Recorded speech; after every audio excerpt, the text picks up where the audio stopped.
அனைவருக்கும் வணக்கம். என் லைஃப்பில் இந்த மாதிரி ஒரு பெயின்ஃபுல்லான ஒரு சுச்சுவேஷனை நான் ஃபேஸ் பண்ணதே கிடையாது. மனசு முழுக்க வலி வலி மட்டும்தான். இந்த சுற்றுப்பயணத்தில் என்னென்ன மக்கள் பார்க்க வராங்க, அதுக்கு ஒரே ஒரு காரணம் தான், அவங்க என் மேலே வச்சிருக்கிற அன்பும் பாசம். அந்த அன்புக்கும் பாசத்துக்கும் நான் எப்பவும் கடமைப்பட்டிருக்கிறேன். அதனால தான் இந்த சுற்றுப்பயணத்தில் மற்ற எல்லா விஷயங்களையும் தாண்டி மக்களுடைய சேஃப்டி, அதில் எந்த காம்ப்ரமைஸும் பண்ணிடக்கூடாதுன்றதுக்காக தான் அது என் மனசில் ரொம்ப ஆழமாக இருக்கும் அந்த எண்ணம். அதனால தான் இந்த அரசியல் காரணங்கள் எல்லாத்தையும் தவிர்த்துட்டு ஒதுக்கி வச்சுட்டு மக்களுடைய சேஃப்டி மட்டும் மைண்டில் வச்சுக்கிட்டு அதுக்கான இடங்களை சூஸ் பண்ணுறது, அதுக்கான இடங்களை பார்த்து பெர்மிஷன் கேட்கறது, போலீஸ் டிபார்ட்மெண்ட்டில் அதை ரிக்வெஸ்ட் பண்ணி கேட்போம். ஆனால் நடக்கக்கூடாதது நடந்துருச்சு.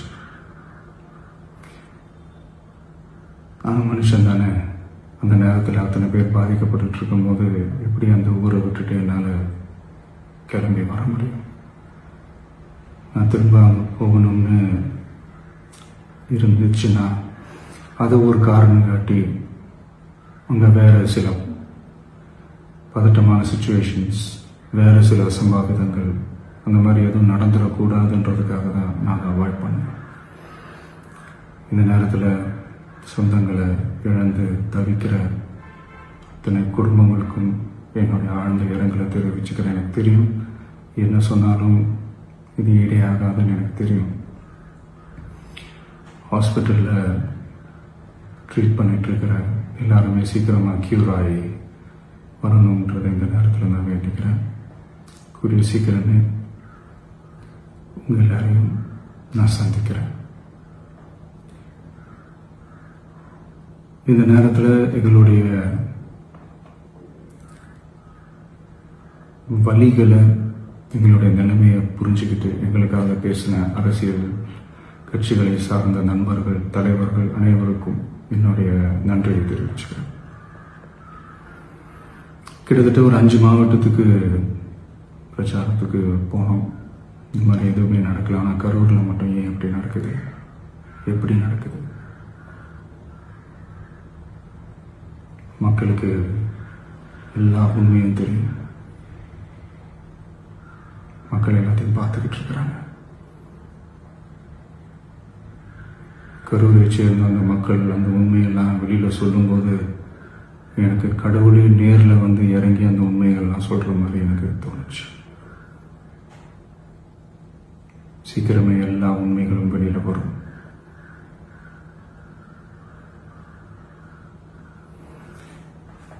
எங்களுக்கு தரப்பட்ட இடத்துல நாங்கள் போய் அந்த ஸ்பாட்டில் நின்று நாங்கள் பேசிட்டு வந்தோம். அதை தாண்டி எந்த தவறும் எங்கள் சைடில் நாங்கள் எதுவுமே செய்யலை. பட் இருந்தாலும் எங்கள் கட்சியை சேர்ந்த நிர்வாகிகள், தோழர்கள் மேலே எஃப்ஐஆர், அது மட்டும் இல்லை சோஷியல் மீடியாவை சேர்ந்த நண்பர்கள், தோழர்கள், அவங்க மேலே எஃப்ஐஆர்லாம் போட்டு இப்போ பிடிச்சிக்கிட்டு இருக்கிறாங்க.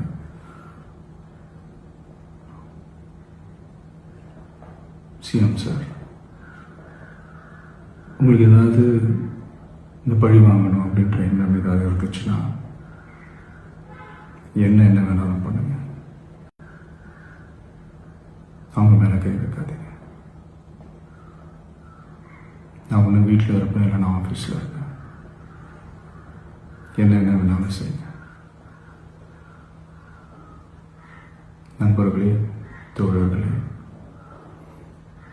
நம்மளோட அரசியல் பயணம் இன்னும் ஸ்ட்ராங்காக, இன்னும் தைரியத்தோட கண்டினியூ ஆகும்.